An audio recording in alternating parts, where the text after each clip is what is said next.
E aí, Custódio, tudo certo? Tudo bom? E com você, Jorge? Tudo jóia, graças a Deus. Obrigado aí por ter parado um pouquinho aí suas atividades. Sei que o período aí de evento e você tá na correria, né? Aí também, com trabalho, com uma série de coisas. Mas obrigado aí pela disponibilidade pra gente bater um pouquinho, bater um papo aqui, né? Sobre o build, sobre alguns lançamentos. E eu queria também conversar um pouquinho depois sobre o seu livro, que está entrando aí agora, né, em circulação. Então, temas aí que eu Isso. acho que são relevantes aqui para a galera do Brasil. Para quem não sabe, né, o Custódio nos abandonou já tem um tempo, né, e foi para a terra de Trump, tá lá morando nos Estados Unidos, né? Estou morando aqui no Texas, né? E só falando um pouquinho, eu tinha uma imagem errada aqui do Texas, sabe? Eu achava que o pessoal andava a cavalo, chapéu de Porra, cowboy, tu também, armado, também tu sabe? esculhambou, né, brother?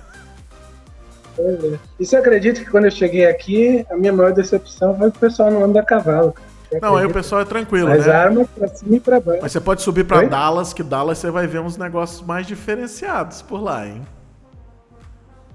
Eu ainda não fui, cara. Eu só fui no aeroporto, na verdade, mas passear ainda não fui. Nem nas outras cidades aqui que são perto, né? Austin, San Antonio, ainda não fui. Austin, Preciso ir, na Austin verdade. tem uma rua de baladas violentíssima e tem um lugar que serve uma linguiça apimentada que eu tive que pedir leite, velho, da linguiça, porque eu não dei conta e parou o bar inteiro pra olhar. Depois eu vou postar essa foto de novo. A gente tava com um casal de Tá amigos bom. que tava morando lá.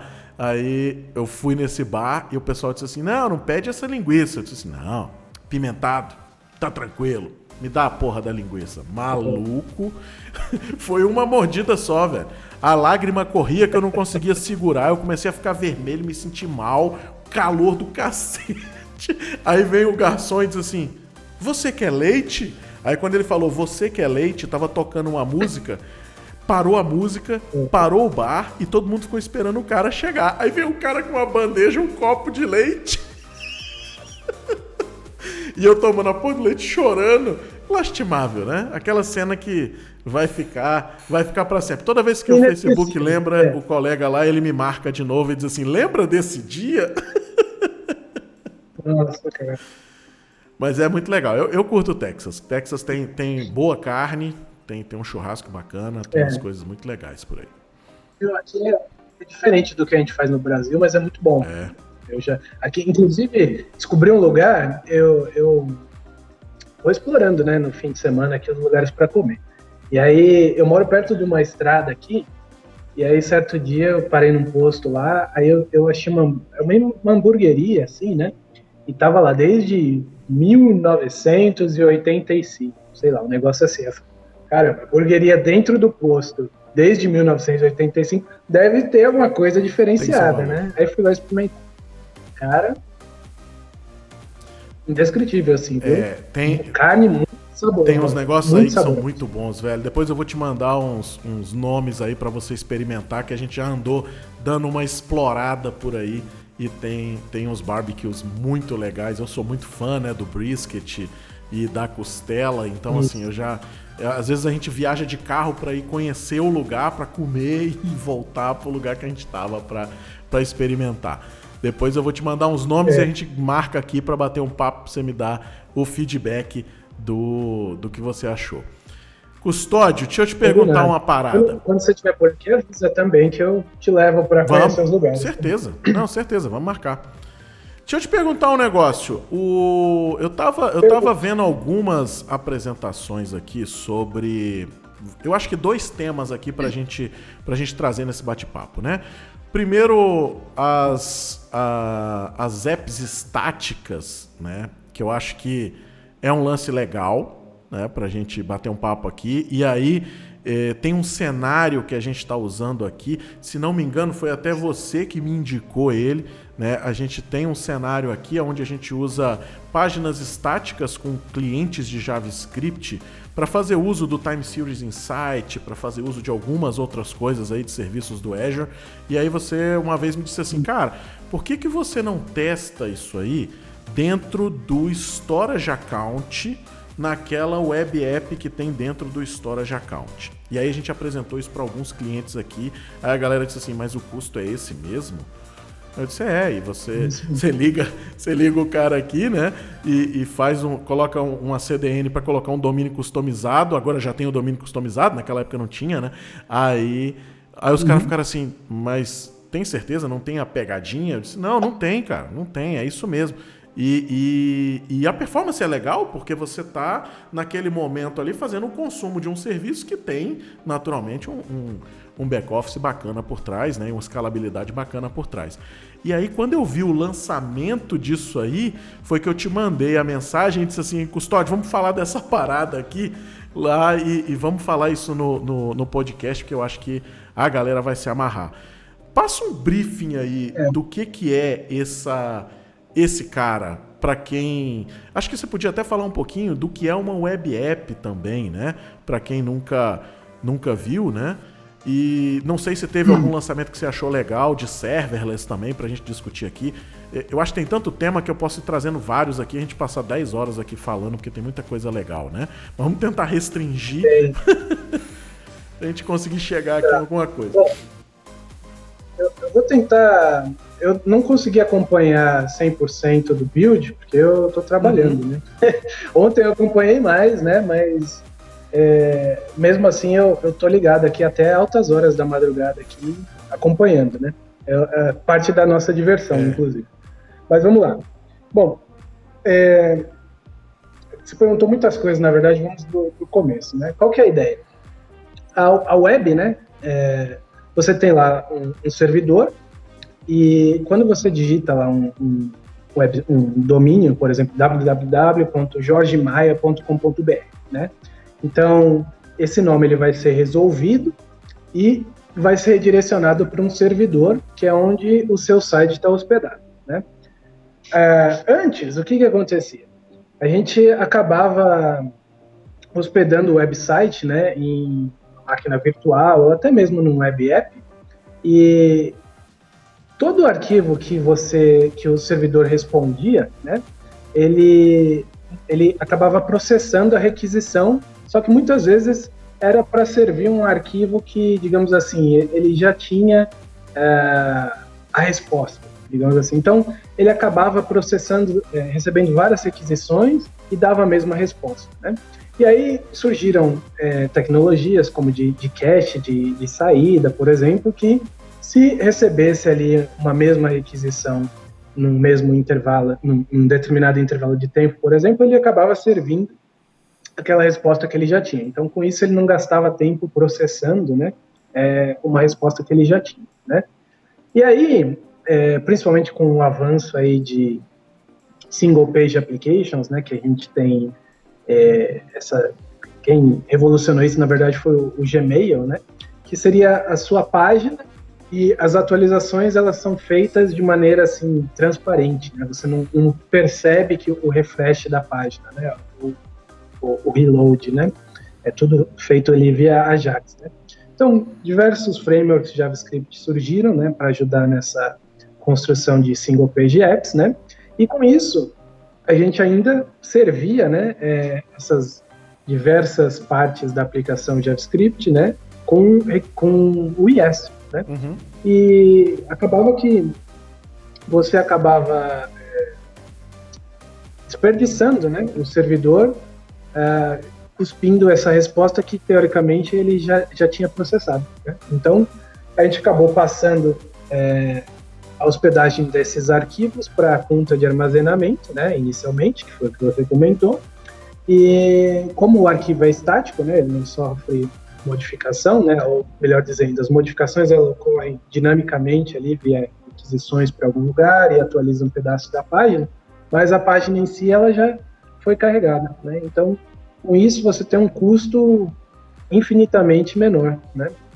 Tem até um case muito interessante, eu acho que sempre que eu falo de serverless eu gosto de falar desse case, né? Tem um MVP lá da Austrália, ele é referência em segurança, né? É o Troy Hunt.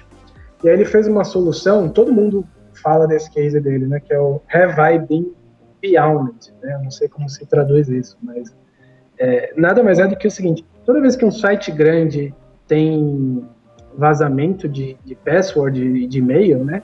Ele fez um grande banco de dados com tudo isso daí, e aí você consegue digitar lá no site dele e ver se a senha que você costuma usar ou o e-mail que você costuma usar, se ele é muito assim comum, né? Digamos assim, ou se ele já apareceu em algum desses vazamentos, né? Então ele fez uma solução que nada mais é do que uma consulta, um grande banco de dados com bilhões de registros que ele tem de brechas de segurança, e aí ele faz um count, né, para ver se, ou if exists, para ver se aquela senha ou aquele e-mail existe lá, né.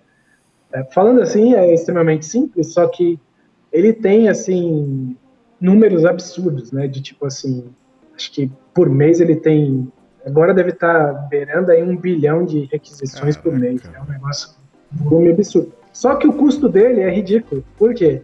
Porque muitas vezes, né, por exemplo, vamos supor, a minha senha é 1234, a sua senha é 1234, né? Se eu fiz a consulta e eventualmente não existe no cache, bate lá no banco de dados dele, atualiza aqui, se você for consultar já vai existir, então ele pega da CDN, entendeu? Então ele tem um custo ridículo, ele consegue servir aí quase 1 bilhão de requisições por mês a um custo de, sei lá, $10 por mês, sem exagero, é um negócio absurdo, né?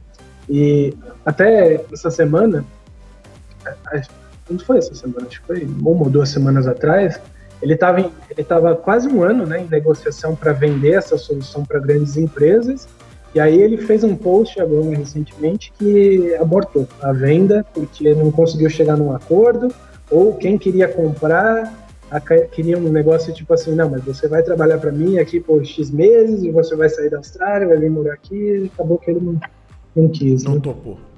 Desculpa, fugi do tema aqui, Jorge, mas falei só para explicar dessa ideia da evolução, né, de ao invés de servir conteúdo estático num web app, você servia numa conta de armazenamento, né? E aí agora eles lançaram um serviço novo, né, que funciona basicamente parecido, né? Só que tem uma integração com o GitHub, né? Então isso facilita ainda mais o desenvolvimento. Eles lançaram outro serviço que, para mim, eu acho que foi o melhor do build até agora, que é o CodeSpace. Não sei se você já conversou com alguém sobre isso, mas é algo assim surreal, né? É o seguinte, vamos supor que você está começando um projeto, né? E você tem lá o seu repositório no GitHub, perdão. E para conseguir produzir, você tem que instalar IDE, tem que instalar runtime, dependência, isso e aquilo. E muitas vezes mesmo usando Docker, às vezes acaba sendo complexo esse setup, né? Com o CodeSpaces, você vai fazer algo parecido assim. Vai clicar num botão, ele vai fazer um checkout do seu código, vai baixar em um container, rodando na nuvem, tá? E você vai editar em um Visual Studio Code que roda na nuvem e já vai estar tudo instalado. É um negócio fantástico. Pois eu conversei com o Júlio sobre isso aí agora há pouco. E até para quem está aqui, né, seguindo e ouvindo, né, a minha opinião inicial, né, é que por exemplo, meu caso, né, é porque eu vejo muito o pessoal generalizar as coisas e dizer assim, isso não é bom para esse... Depende muito do cenário, né? O meu cenário aqui é muito específico. A gente tem um cenário de IoT, onde eu tenho que fazer testes, às vezes, com dispositivos que necessariamente têm que estar acoplados àquela rede, àquela máquina, via USB, via uma série de coisas. E aí eu até falei para ele, eu disse, cara, eu não vejo, né, isso como sendo um mega blaster para nós aqui em alguns projetos, porque eu não conseguiria fazer isso. Eu vejo até como algo que poderia ajudar ali no momento de um pull request ou no momento de uma modificação, de alguma coisa mais tranquila, né? Agora, até foi uma das coisas que ele falou, que ele disse assim, não, cara, eu enxergo isso aí, a mesma visão sua, né? Eu enxergo isso aí como sendo algo que é sensacional, porque você pode largar fora, né, um computador e estar trabalhando ali em qualquer lugar, né? E principalmente agora, nesses tempos onde a gente está vivendo esse negócio totalmente... Não é nem atípico isso, né? Isso é louco, né? Então a gente está vivendo um negócio que ninguém conseguiria nem imaginar. A gente não teve nem filme de sci-fi sobre isso aí, brother. Então, assim, não rolou, entendeu? As pandemias se resolviam num filme de 1h20, né? A gente está vivendo uma parada já de 5 meses e ninguém sabe quando termina. Então é uma coisa interessante, né? Agora, aproveitando que você puxou esse gancho, a gente viu o lançamento de algo bem semelhante, né? Que era o Visual Studio Online, que era a ideia de eu ter o Visual Studio Code, inclusive com o custo de você poder ter um workspace, né? Aí pago, com memória, com uma série de coisas para estar executando isso, né? E agora veio isso para dentro do GitHub também, né? Como é que você enxerga isso? Eu tenho 2 produtos que são praticamente a mesma coisa. Então, deixa eu só voltar um ponto aqui. Você falou que talvez não se aplique no seu cenário. Talvez se aplique. Quer ver um cenário interessante? Treinamento, cara. Treinamento. O aluno está aprendendo, só que, vamos supor, você tem um curto espaço de tempo. Aí, para até baratear o custo, você não vai alugar um espaço com as máquinas já configuradinhas. Não, traz seu Note. Ah, mas eu não tenho instalado. Não, tudo bem. Você usa o CodeSpace aqui, já vai estar instalado. Ó, eu vou dar uma olhada nisso aí para treinamento, cara. A gente tinha visto isso na ideia do seguinte, de fazer realmente codificação nossa aqui, né, pessoal, de desenvolvimento de aplicação. E até foi uma discussão, eu tô com um time aqui todo assistindo o build, né? E a gente teve essa discussão ontem, né? Que foi a seguinte, olha, como é que a gente utiliza as coisas que a gente está vendo, né? E tem muita gente focada aqui em produtividade, a gente é meio paranoico com esse negócio de produtividade, né? Uso de Teams, integração de ferramentas e tudo mais. E aí surgiu essa discussão. E aí eu disse, galera, mas a gente tem cenários e cenários, né, de desenvolvimento. Quando eu vou para IoT Edge, por exemplo, eu acabo desenvolvendo módulos que são containerizados, ou seja, eu teoricamente conseguiria ainda desenvolver, mas eu não sei se eu vou conseguir rodar o ambiente de IoT Edge de desenvolvimento para isso e pode dar algum chabu, né? E aí a gente até colocou aqui, a gente fez um backlog, né, de coisas que a gente vai brincar. Eu falei no começo do podcast, eu sei que tá ligado aí até agora, né? Eu falei lá no começo, né, que a gente vai estudar agora Azure Sphere, cara, que é um negócio louco e tudo mais, mas a ideia que a gente viu no CodeSpaces era exatamente de uma coisa pontual. Você agora tocando na ideia do treinamento, a gente aqui tem treinamento, né? E muito, por sinal, agora, nessa época, e o maior problema que a gente tem é fazer setup de máquina. Setup de máquina é um negócio pavoroso. Com o Visual Studio Code facilitou um pouco, mas mesmo assim ainda é pavor, né? Ainda é terror e pânico. E esse pode ser um cenário bom. O CodeSpace vai facilitar ainda mais, cara. É um cenário, eu acho que é onde eles vão nadar de braçada, ou pelo menos é onde eu utilizaria, né? É onde eu utilizaria. O que mais a gente tava falando? Deixa eu te fazer uma pergunta que eu fiz pro Júlio, pra gente trazer o mesmo tema aqui. Eu questionei o Júlio no seguinte: como é que você iniciaria um projeto hoje tendo GitHub com as ferramentas que estão surgindo, né? E a gente falando das actions, as actions crescendo um pouco, né? Você iria para GitHub ou você iria para o Azure DevOps? Né? Pensando num pipe, eu sei que você utiliza isso aí no seu dia a dia, né? Num pipe de integração, integração dos cards com código, rastreabilidade de trabalho, todas essas coisas. Se você fosse fazer um file new hoje, Custódio, você iria GitHub ou você iria Azure DevOps? Depende do projeto e para que tipo de empresa. Se fosse uma grande corporação, eu iria de Azure DevOps sem titubear. Se for um projeto assim, digamos assim, open source, GitHub, cara. Pensamos semelhante a isso aí. Foi o que eu falei com ele, né? A gente está vendo, né, empresas que já estão com a maturidade ágil, com todo aqueles vários times, né? A gente aqui tem projetos que passam por vários times. Então, esse tipo de projeto, eu acho que o Azure DevOps tem mais corpo para absorver, para fazer a gestão tanto de atividades, quanto o entendimento das coisas, nível de permissionamento, bilhetagem. Eu acho que você consegue entrar num negócio, né, diferente. E projetos nível menor, né? Eu não gosto do paralelo de startup e corporações e tudo mais, mas fazendo esse paralelo, né?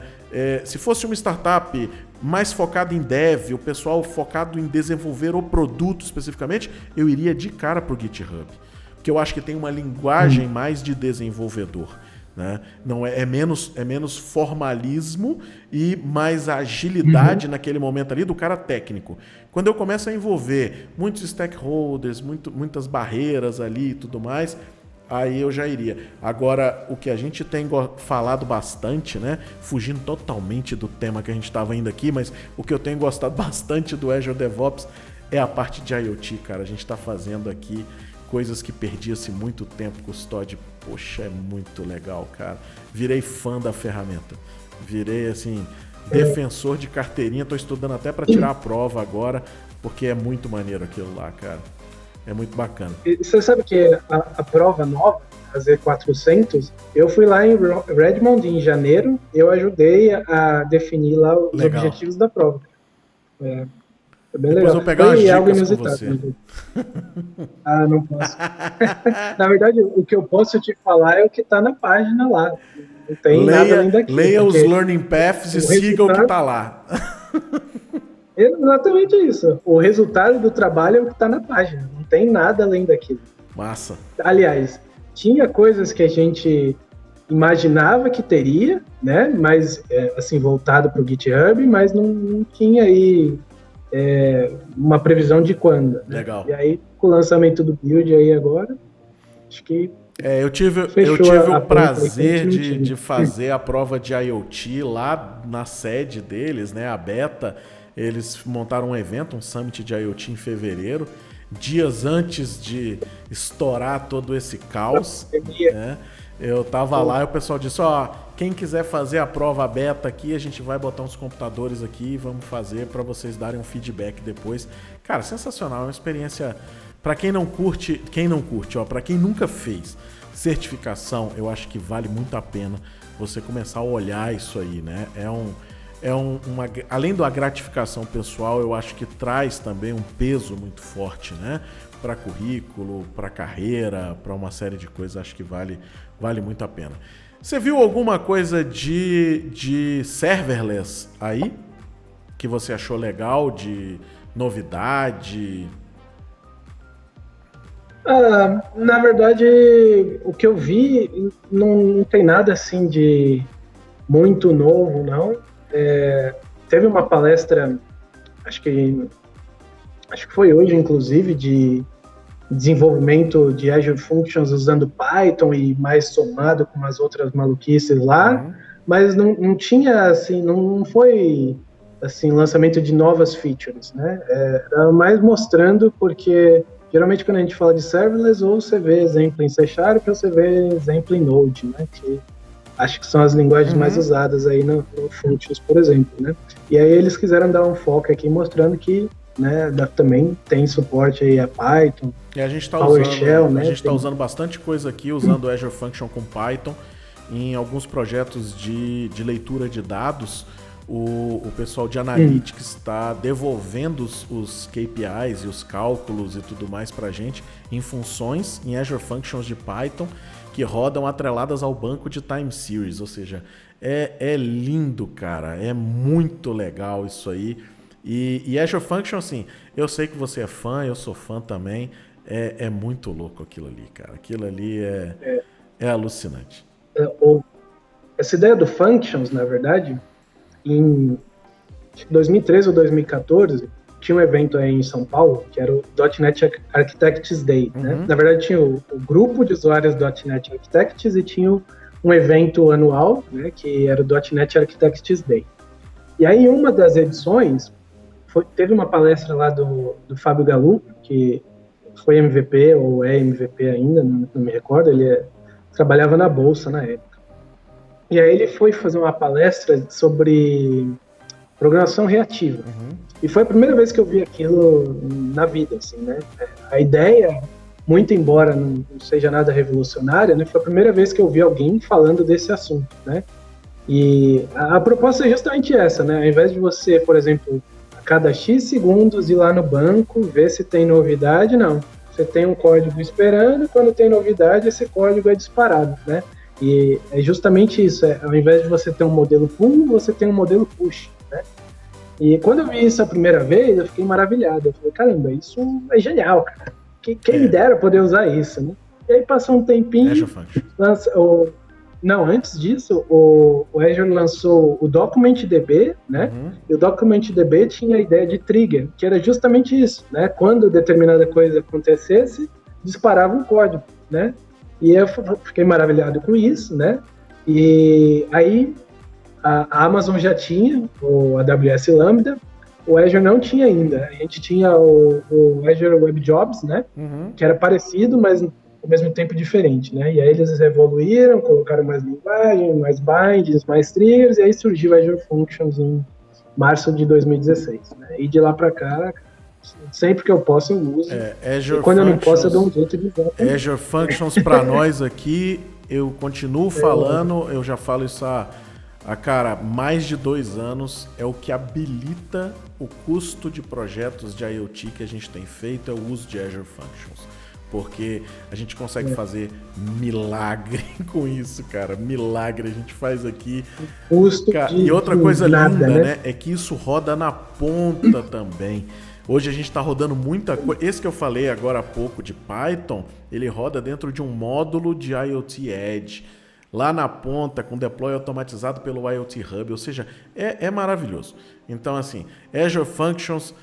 se você que está nos ouvindo nunca ouviu falar ou achou que não valia a pena olhar, pare até de ouvir agora e vai estudar Azure Functions, porque é o que há. É melhor do que qualquer coisa que você vai ouvir, é Azure Functions, né? Custódio, deixa eu te perguntar um negócio. Só uma última... Não, eu ia só complementar uma coisa, que tem gente que fala que se você adotar Azure Functions, você fez um lock-in com um fornecedor de nuvem. Mas é o que a gente está falando, né? Você consegue rodar na ponte, tem imagem no Docker Hub, que você consegue baixar e rodar on-premises em outra nuvem, onde quer que você queira. Óbvio, né? Não vai ter binding nativo com coisa de Azure rodando em outra nuvem, né? Mas você consegue usar, né? Até mesmo desenvolver local. Eu, por exemplo, aqui, só para finalizar, né? Eu trabalho no ramo aqui de óleo e gás, né? Para uma empresa francesa aqui. E aí a gente tem Azure Function rodando, né? Na nuvem, no Azure mesmo. Só que tem determinados clientes, como é o caso da Rússia, Arábia Saudita e mais alguma que eu não me lembro agora, você não pode usar nuvem pública lá, né? Então, o que a gente tem? Para esses clientes, tem Azure Stack, né, que é a nuvem privada, é como se fosse o Azure normal, só que roda na sua infra, né? E aí a gente faz o deploy de functions no Azure Stack. E que é lindo. Mais ou menos. Que é lindo. A gente tem isso rodando dentro de chão de fábrica, tem isso rodando. Cara, é sensacional. Sensacional. É muito bacana. E quando você vai para a nuvem, você tem vários modelos de bilhetagem, vários níveis de segurança, vários níveis, né, de você fazer definição de pagamento. Então, eu consigo jogar isso para dentro de um modelo premium, onde eu defino carga, ou para um modelo aberto, né, de bilhetagem por uso. Cara, isso é... Realmente, Azure Functions é um negócio de louco. Agora, como você, eu não vi grandes lançamentos, né? Comentei no começo desse episódio a utilização de Azure Functions em conjunto com o Digital Twins agora, que foi liberado, né? Quer dizer, vai ser liberado, né? Mas é assim, eu não vi grandes coisas, até porque eu acho que já está bem maduro, né? O funcionamento. A gente teve bons lançamentos, né, no Ignite do ano passado, acredito que agora para segundo semestre a gente tenha boas coisas aí vindo, né? Mais coisas vindo, né? De serverless mesmo, o que eles anunciaram foi aí, na verdade, eu não sei se foi um anúncio do build ou se eles só reforçaram, né? Mas tem Cosmos DB agora numa modalidade serverless, né?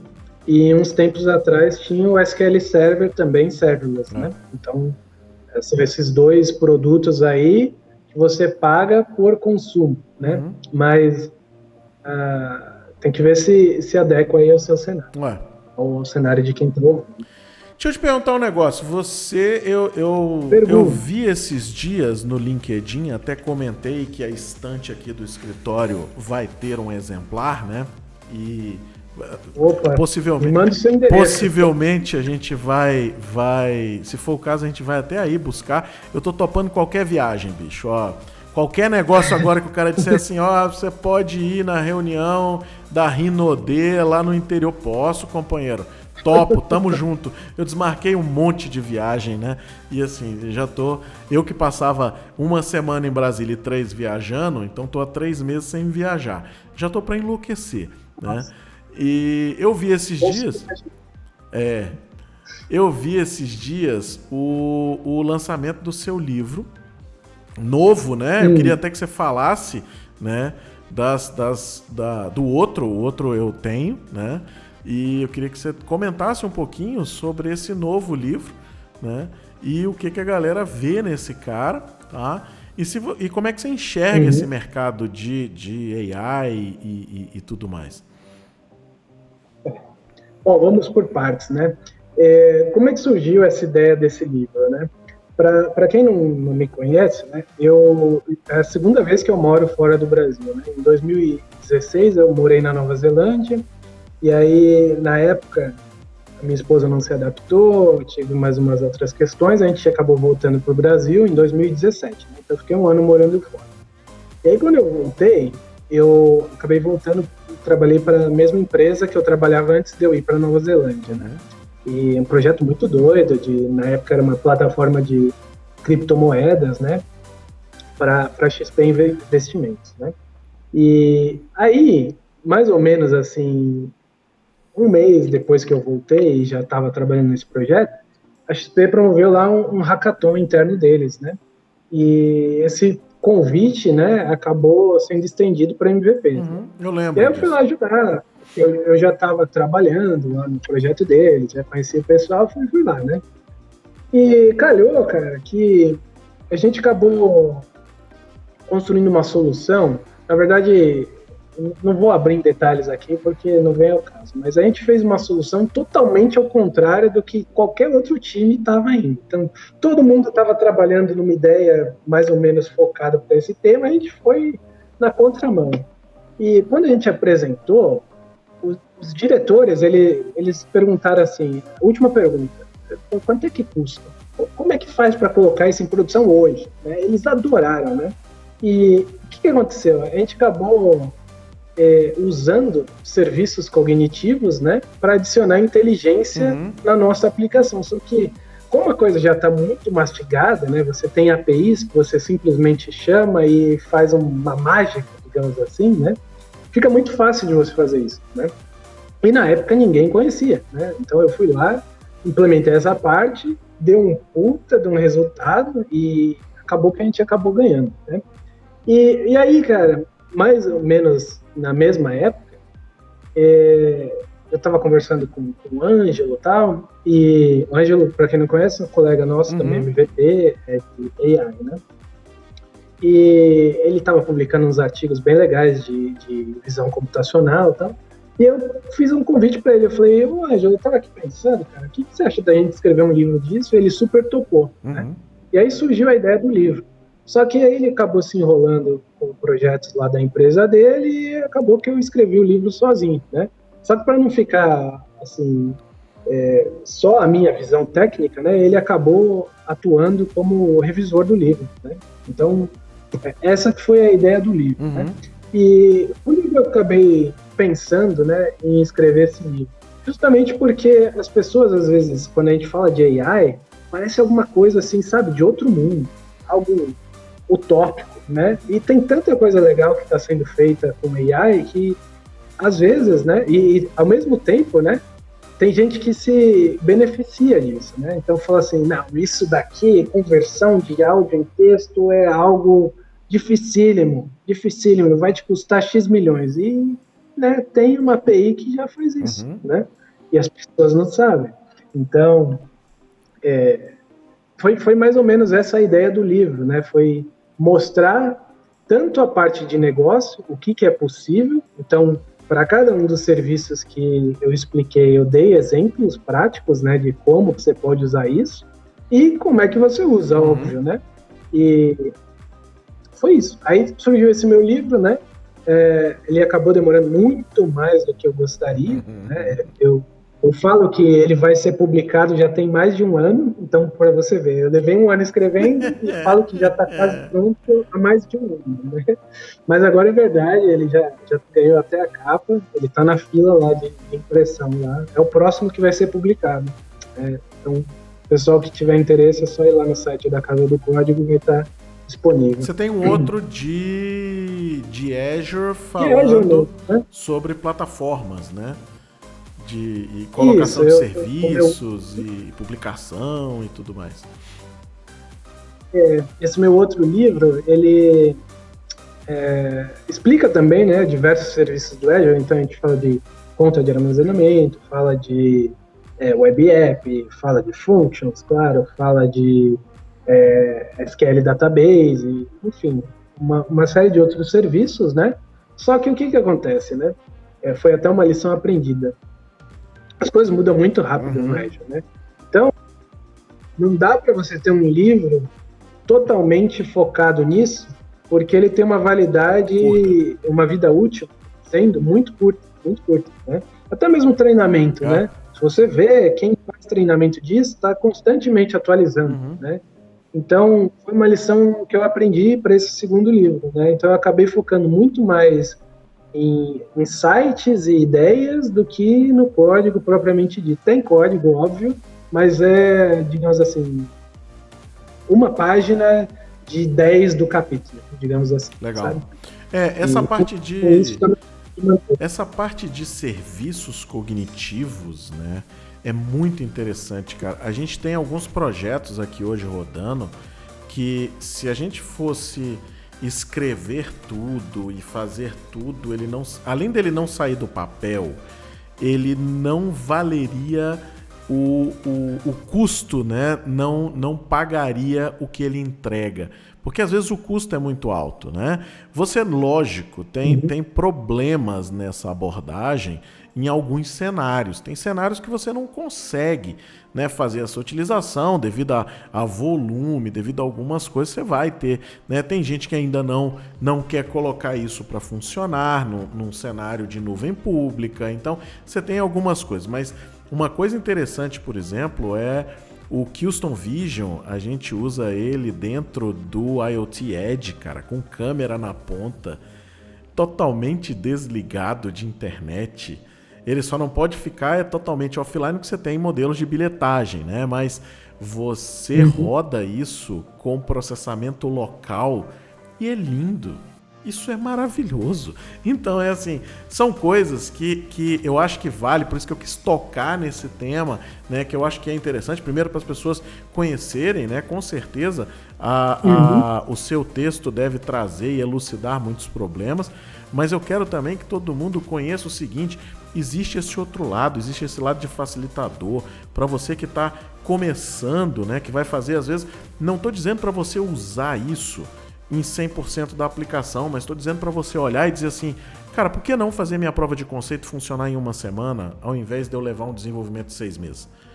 Por que não fazer volumetria e redefinir custos, né? E adequar custos? Porque às vezes você pode rodar alguma coisa local e tendo essa execução local, você consegue escrever código que roda local. Hoje você tem boas frameworks que fazem isso, né? Hoje você consegue treinar redes com facilidade, você tem datasets já prontos, ou seja, você tem uma gama de coisas.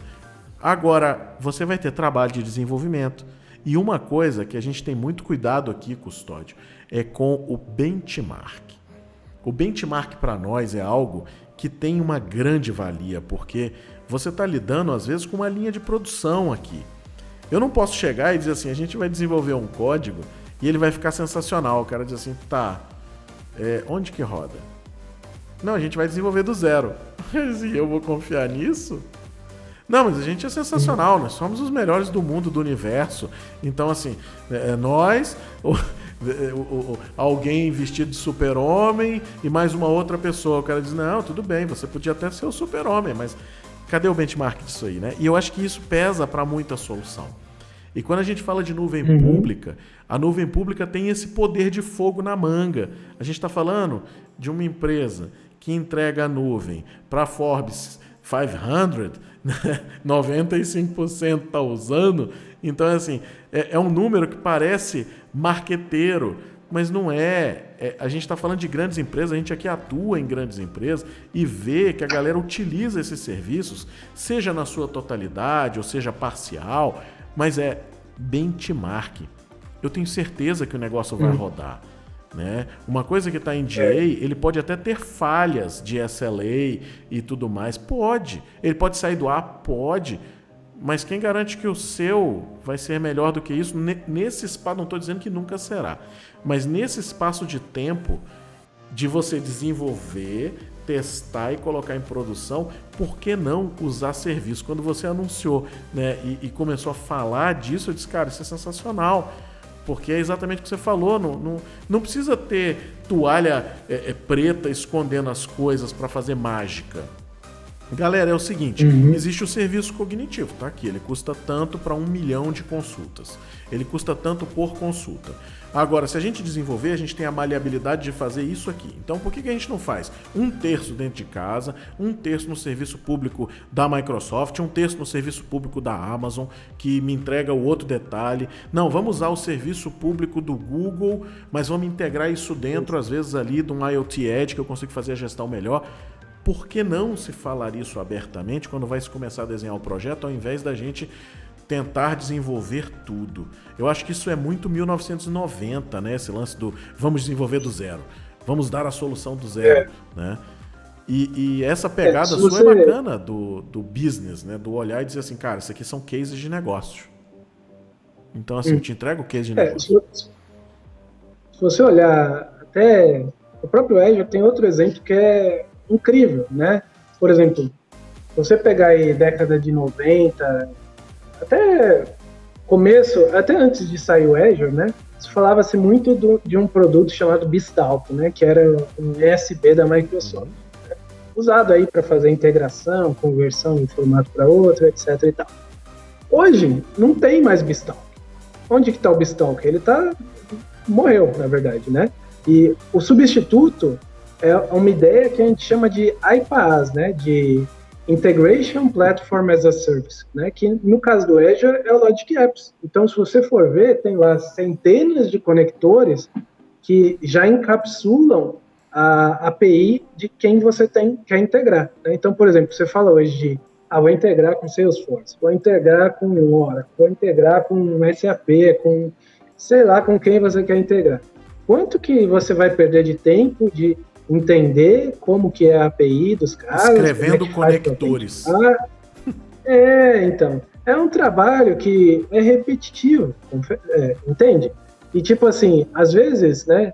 A primeira coisa que o desenvolvedor vai fazer é procurar no Google. Quem que já fez integração com essa coisa? E às vezes o código que você vai achar é da versão de 3 anos atrás. Não, e se mudar amanhã, mudou, amanhã mudou.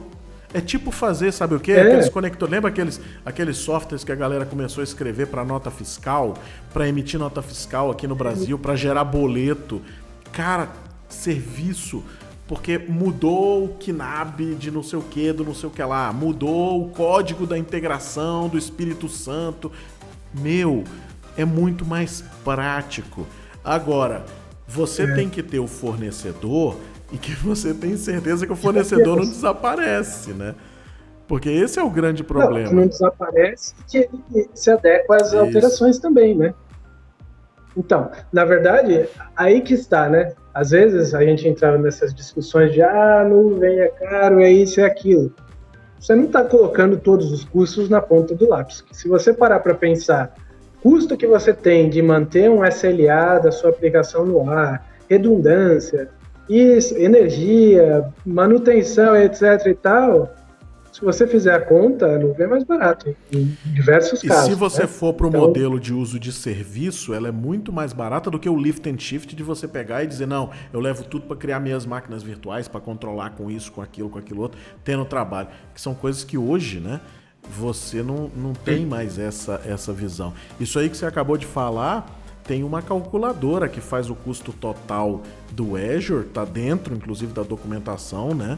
E, cara, quando você coloca os workloads corretos, o custo de energia elétrica, custo de manutenção, de ar-condicionado quebrado, operação e a coisa toda, o negócio começa a fazer uma curva que você não imaginava, porque isso já estava no seu custo fixo.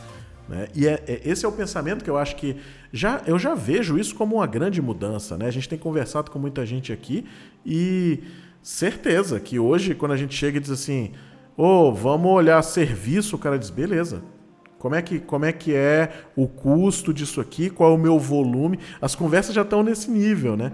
Antes era, vamos falar de serviço, mas por que a gente não desenvolve e não tem o segredo do negócio dentro de casa? Hoje em dia o segredo do negócio é o negócio. É o como você lida com o negócio para que ele continue vivo. Ainda mais na época que a gente está vivendo agora, que enxugar custos é uma necessidade. E desenvolvimento é custo. Não adianta. Né? Não tem como fugir. Na verdade, assim, essas coisas que a gente está falando que são massivas, são repetitivas, isso não pode ser o diferencial da sua empresa. Né? O diferencial da sua empresa tem que ser inovação, competitividade, né? Coisas que só você faz ou algo que você faz para agregar ao seu negócio, né? E uma integração desse tipo não pode ser o seu diferencial, né? Se for, tem alguma coisa errada. A não ser que você seja o conector, né? Se você for o cara de conector, eu sou o IFTTT da web, então beleza, meu irmão. Então você tem que realmente se preocupar com esse business. Mas se não, se você é o cara final, né? É o que a gente gosta muito de discutir aqui. A gente parou de ser o desenvolvedor de muitas coisas. Hoje em dia nós somos consumidores de uma série de coisas.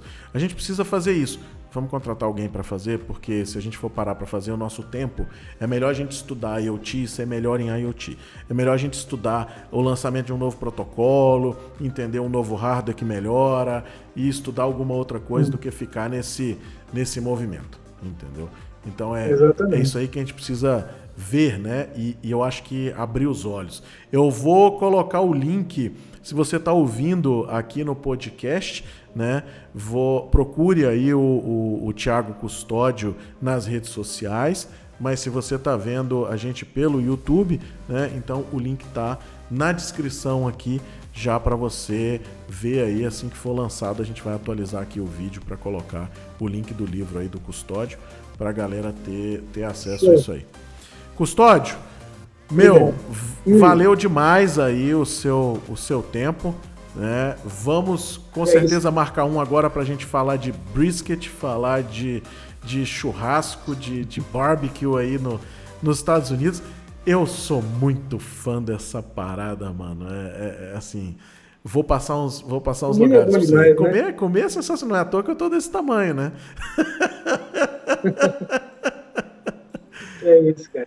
É um dos prazeres da vida, porque aqui, na verdade, Jorge, qualquer coisa que você pensar, tem na Amazon. Então, os negócios, né, que não são de tecnologia, obviamente, esse ramo aí de comida, cara. É onde você consegue ter o seu diferencial, entendeu? A galera ainda gosta de sair para comer, ter uma experiência bem tratada. Tem um restaurante mexicano aqui do lado da minha casa, cara, eu adoro ir lá. A galera me trata, assim, muito bem, cara, muito bem. Então, você fala assim, mas se eu pedir aqui pelo DoorDash, que é tipo um iFood rápido aí, sei lá, não é a mesma coisa, porque não tem essa experiência, entendeu? De eu ir lá, conversar com o garçom.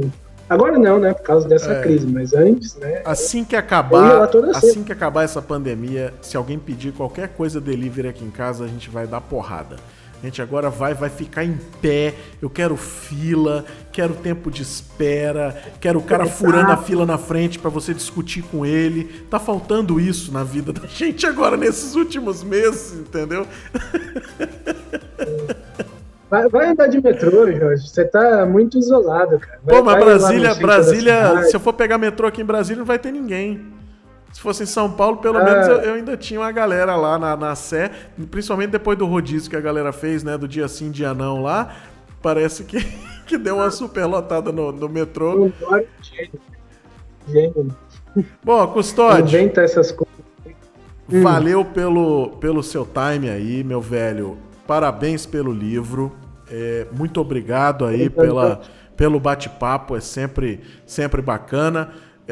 A gente está retomando aqui essa parte de conteúdos e tudo mais, então com certeza eu vou te perturbar aí para a gente fazer mais uns conteúdos aqui em conjunto. Ter você aqui é sempre maneiríssimo. Combinado, Jorge. Obrigado mais uma vez do convite. Um abraço aí para os seus ouvintes ou o pessoal que assiste ao seu canal. Por favor, continue. Gostava muito quando você fazia o Jorge Cast nos eventos, trazia cobertura. Eu vou retomar maneiro. agora toda essa parte, a gente vai retomar, escritório novo, já estamos aí preparando a bancada, vai começar a ter isso aí de novo, e assim que tiver eventos, com certeza vamos ter, se Deus quiser e a pandemia permitir. Em agosto eu estou aí nos Estados Unidos para um evento lá na Califórnia, vou esticar aí para o Texas para a gente ir comer um churrasco aí e tomar cerveja. Passa aqui, cara. Avisa que eu vou te buscar lá no aeroporto. Maravilha. E a gente sai para comer. Valeu, meu velho. Obrigado. Jorge.